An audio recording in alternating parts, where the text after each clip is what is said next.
Welcome to Geeks 4x4, and yes, I am that excursion guy.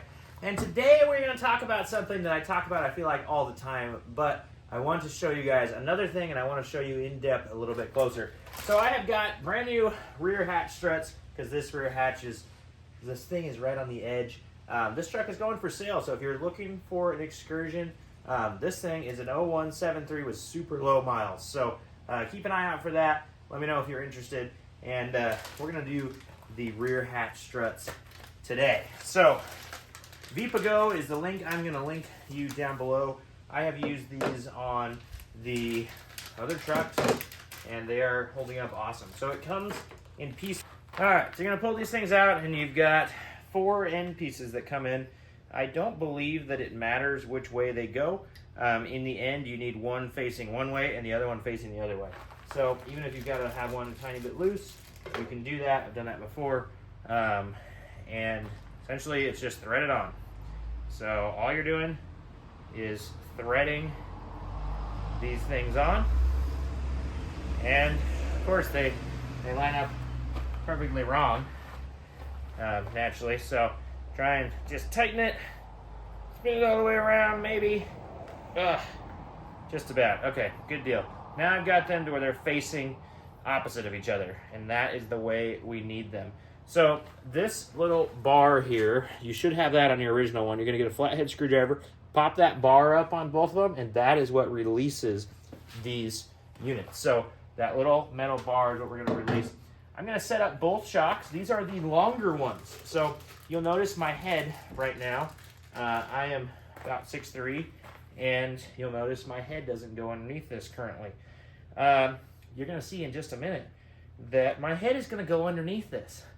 And that is because these struts are just a hair longer. I think they're like 1.5 inches longer. And they make this to where you don't have to bang your head anymore. Which, if you're tall, I think you know what I mean. If you're short, you know, you don't have this problem. Ow! These hurt your hands when you move them. Anyway, I'm going to go grab a flathead.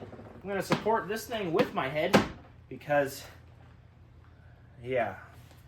All right, properly bent flathead acquired. Man, that thing, look at that thing. Can you guys see that? That thing is up like this.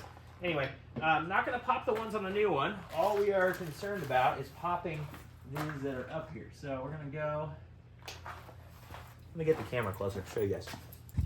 All right, don't mind the shakiness or if I don't show you things because I'm holding it with my left, using my right. All right, so there, I'm underneath the thing, and now what I'm going to do is hopefully pop it out to where it stays, okay?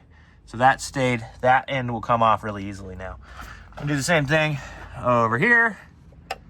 You're just pulling underneath, and you're just trying to get this thing up. Sometimes these clips will literally just fly off, and you'll never have to deal with them. But that's what you're trying to get to on these things. I'm going to go set the camera back down and film the whole thing. I wanted to show you guys that up close. All right, so now that I've got that showed to you, I wanted to have both hands free because this back hatch is really heavy. And when you're running the longer shocks, you can't do one at a time.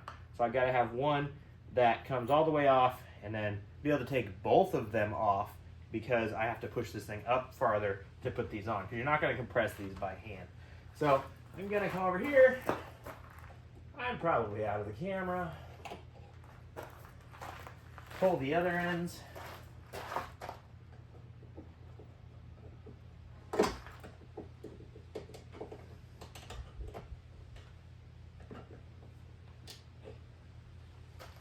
All right, now comes the sketchy part. Okay, so that came out nice and easy. I'm gonna put this one, so you can see I've got one of them still in. So they just snap on. It's a little bar, and you just push the thing and it snaps over the bar. So what I'm gonna do now is I'm gonna come pull this one off. I hope, and that thing is not light. Didn't get any lighter since the last time I've done it. Where's my bar? There's my ball. And luckily with the new one, you got a little bit more help because it's got a nice thing. So I'm gonna clip that. Hey look, my head doesn't hit anymore. Yeah, that is big reason for putting these things on. You're gonna just check it, Should just pop right up when you open it now. And now you don't have to slam your head into it anymore. So there's the fix. Link is in the description to the Amazon store. I get a little commission, but it doesn't cost you a dime. So you should definitely buy them through the store. Super duper easy to do. And look at all that clearance. I love it. I love these tall ones. So tired of hitting my head. So anyway, good replacement. You need to do it.